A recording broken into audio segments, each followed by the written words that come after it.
कदली मतलब वो है केड़ा का खंबा, कथा कराई जाएगी, बोले खंबा लगाना चाहिए, केड़ा पौधा या सोनी से बनानी चाहिए।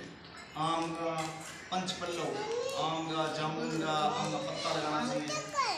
कलश की स्थापना करनी चाहिए।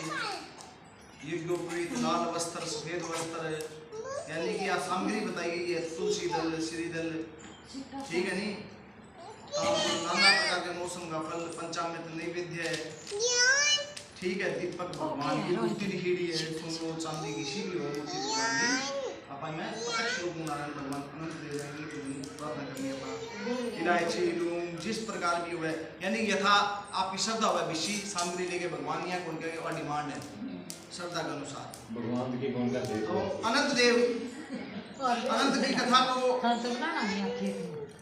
हाँ के लिए व्रत को के विधान है क्या क्रिया को करना चाहिए कि व्रत वाले दिन सूर्योदय ब्रह्म मुहूर्त में उठना चाहिए कि मैं ब्रह्म मुहूर्त सूर्य उदय पहले उठ जाना चाहिए, सूरज उगने पहले नित्य कर्म कर ले, जो काम करना होगा वो काम व्रत में या कठी को लिखड़ो होगा वो काम छोड़ देना चाहिए, घर को पहले काम करना चाहिए।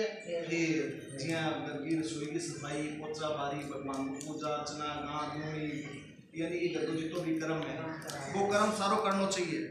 फिर नहा धोके स्नान इत्यादि कर लेना चाहिए, सुबह प्रातःकाल लिखी हो स्नान करना चाहिए। फिर क्या विद्वान आचार्य ने बुलाना चाहिए, अच्छा है इन छेड़ो ना किन्हें बुलाना चाहिए, विद्वान ब्राह्मण ने बुलाना चाहिए, मेरा जो सोपड़ी लिखी ब्राह्मण, ठीक है। ये विद्वान ब्राह्मण को बुलाना चाहिए।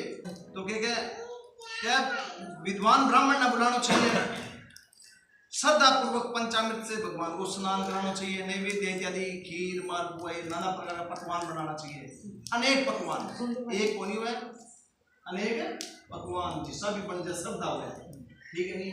कि भगवान जिसी मूर्ति यानी विश्व रूप देखे, ठीक है। क्योंकि आपको ऊपर बोझ लेके सो काम नहीं करना चाहिए और ज्यादा देर रखे है तो कंजूसी नहीं करनी चाहिए। विष्णु भगवान हाँ स्नान निवेद्य करके भगवान की सामग्री विधि पूर्वक पूजन करें, बाद में भगवान का प्रसाद खाएं। व्रत के दिन 2 दिन भजन गाना जरूरी है, अनिवार्य है। कीर्तन करना श्रीमद नारायण है, गोपाल को कीर्तन करना, भगवान कृष्ण को कीर्तन, हरि भगवान को कीर्तन करना चाहिए।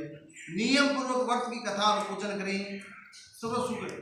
इनके मिल जाए शरीर में जो रोग है वो दूर हो जाए, समृद्धि मिल जाए, इंसान ने क्या चाहिए समृद्धि, वंश की वृद्धि हुए, कुल की उन्नति हुए, धन धान्य संतान वैभव और विजय प्राप्त हुए। कोई भी चीज हरेडी हुआ चीज अपन उन्हें प्राप्त हो जाए, विजय प्राप्त हुए, अनंत है और मोक्ष भी प्राप्त हुए।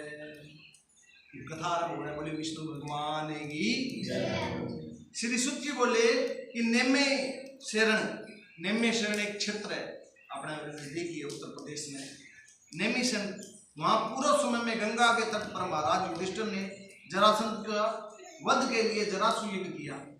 जरासंध ने मारने खातर जरासंध एक राजा सोच कर मारना आसान नहीं है, वापिस संध जाएगा कभी पढ़े करते नहीं, जो मारे करते दोबारा भगवान श्री कृष्ण की लीलाओं में अंग अलग अलग फेंके नहीं। वो जरासु युद्ध किया, राजा युधिष्ठिर ने श्री कृष्ण भीमसेन अर्जुन साथ एक यज्ञशाला बनाई, एक यज्ञशाला निर्माण कर दिया, अनेक प्रकार के रत्न से सुशोभित थे। भी यज्ञशाला के रत्न लगाए राम मोती आज तो करण नहीं भी के राजा महाराजा यज्ञशाला लगाई करता है राम जी कहते हैं कि अनेक रत्न से सुशोभित मोती के समान इंद्र की शोभा दृश्य शोभामान हो रही थी। बात जब मोतियां में लगाया गया नहीं यहाँ लगन आ रही भाई यज्ञशाला जहाँ इंद्र की स्वभाव है नहीं, ये मोदी बैठे हुए जट है और मोदी जब बैठा भाषण भी करे नहीं भी नेता बैठा हुआ बहुत बढ़िया बनाया होगा कोई ने अपना के करे बहुत सारा बैठा सारा एमएलए एमपी संसद भवन है, यहाँ इंद्र को भी एक भवन है, संसद भवन बहुत सुनो है, राष्ट्र भवन है, राष्ट्रपति भवन में भी यही यज्ञशाला बनाएगी इंद्र की भी शोभा। इंद्र की कहते हैं कि सुबोधित मोती वाले दृश्य शोभ्यमान थी। उस युग में अनेक राजाओं को बुलाया गया, उसमें गांधारी के पुत्र दुर्योधन को यज्ञशाला में आए। गांधारी यानी गांधारी का पुत्र एक दुर्योधन यज्ञशाला में। दुर्योधन वहां सूखा आंगन जल से भरा देकर और अस्त्र वस्त्र उठाकर कपड़े उठाकर चलने लगे। द्रौपदी हंसी। अब के यज्ञशाला बनाई जट पानी देखा है बट तो सुखो और जब सुखो है बट है पानी इतनी कारीगरी करी साइंस पहले भी बहुत आ गई आज को नहीं आदि काल में कौरव पांडवा टाइम भी बहुत आगा और एक साल स्लिप करी विश्वकर्मा देवता बनाई। ठीक है। दुर्योधन वहां सूखा आंगन जल से भरा देकर और धीरे से उठकर धीरे चलने लगा। द्रौपदी आदि स्त्री हंसने लगी। जल के स्थान को सूखा समझकर दुर्योधन चलता चलता जल में जा गिरा। अब देखिए कि आंगन सूखो है बट जानता नहीं राम जल में गिरा। गिरने से उसी समय संपूर्ण तपस्वी राजा और तथा द्रौपदी आदि स्त्रियां दुर्योधन का उपहास करने लगे। अत्यंत क्रोध आकर मामा के साथ अपना को चले गए। बट कटु वचन बोले द्रौपदी बोले के अंधा का तो अंधा ही दाम है कि यो एक द्रौपदी का वचन आज को मां बाप का युद्ध करा दियो ओ बीजक को गल है एक दिन मां बाप को युद्ध कर ठगो ये के करियो का अपना बाबा लगे हाथों कोरो जगह काका बाबा नहीं और बने पे गए ले गया हंसने लगी। द्रौपदी बा हंसी नहीं कि द्रौपदी की एक हंसी होते यानी कुल वधू ना सुननी चाहिए हंसनो ज्यादा हंसनी बहुत बड़ा कुल अच्छा कुल इस देने के लिए सामान्य रहना चाहिए। ठीक है नहीं। द्रौपदी एक बार हंसती विष्णु पितामह बोले कि महाराज क्यों हंसी बोले ना बोले थे आज हमारा धर्म को उपदेश सुनाने आ रहे हैं। विष्णु पितामह कहने लगे श्रेय पड़े नहीं आगे द्रौपदी खड़ी द्रौपदी बोले धर्म को उपदेश सुनावा है। बोले महाराज थे सुनाना ना रहे हमारा धर्म को उपदेश है। बोले तो मेरी साड़ी खींचन ना रहे नहीं मेरी नजर सरों पर थारा पर पड़ी सरों का सिंहासन पर थे बैठा खेचा हुआ तो अंग औकात को नहीं जिका दुर्योधन रानी मेरी साड़ी खींच ले मेरे चीर रण करते हैं बेटे मेरे परमात्मा मेरे गोविंद आवा बचावे।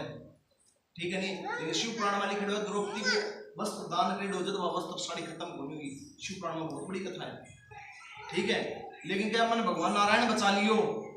ठीक है। तो क्या समय बी टाइम द्रौपदी हंसन लगी बी टाइम कहने लगे दुर्योधन अपने भीष्म पितामह बोले ना महाराज को नहीं हंसी मेरो चाल के भीष्म पितामह बोले अच्छा कुल की स्त्री बिना कारण हंसा को नहीं हंसा तो या तो कोई कारण बने या कोई कारण हो गए।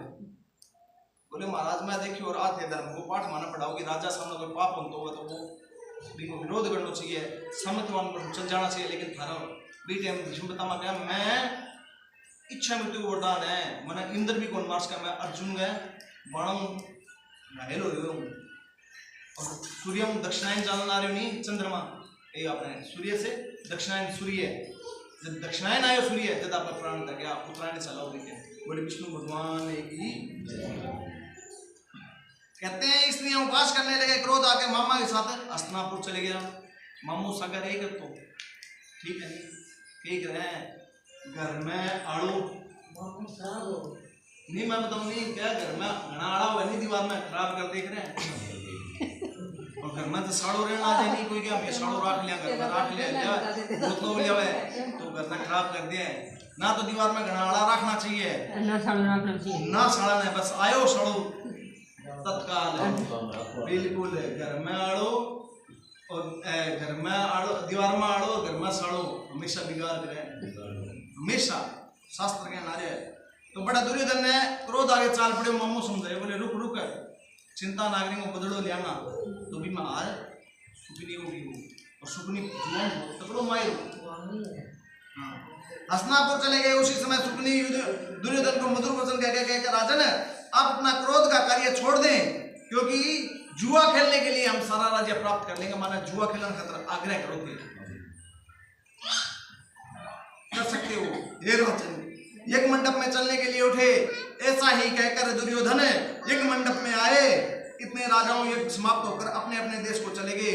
उसके पश्चात राजा दुर्योधन ने हस्तिनापुर में आकर युधिष्ठिर और भीम और अर्जुन और पांडवों को बुलाकर जुआ खेलना आरंभ कर दिया। अब नुम तो दियो बोले महाराज तेरा कि मैं नहीं आया तो दुर्योधन के बोले काका नाना बोले बड़ा भाई ने भीम ने अर्जुन ने और मेरे कन भी आओ थे बट अपन जुआ खेला। ठीक है।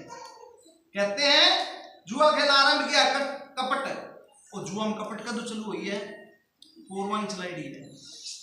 कपट से सारा राज्य स्वयं हड़प लिया। निरापद पांडवों को जीतकर वन में भेज दिया। अब पांडव वन में घूमने लगे। यह समाचार सुनकर भगवान श्री कृष्ण पांडवों को देखने की इच्छा कर आए। अब समाचार सुने कि पांडव अज्ञातवास हो गए अभी सारो ये बोले यानी जिंदो यानी दास ना बढ़ावा पे करो एक रखी गई सब बोले अज्ञातवास जाओ 14 वर्ष को अज्ञातवास काट्यो राम जी को काट्यो वहां पांडवों भी काटे अज्ञातवास 1 वर्ष को अज्ञातवास और वनवास काट्यो।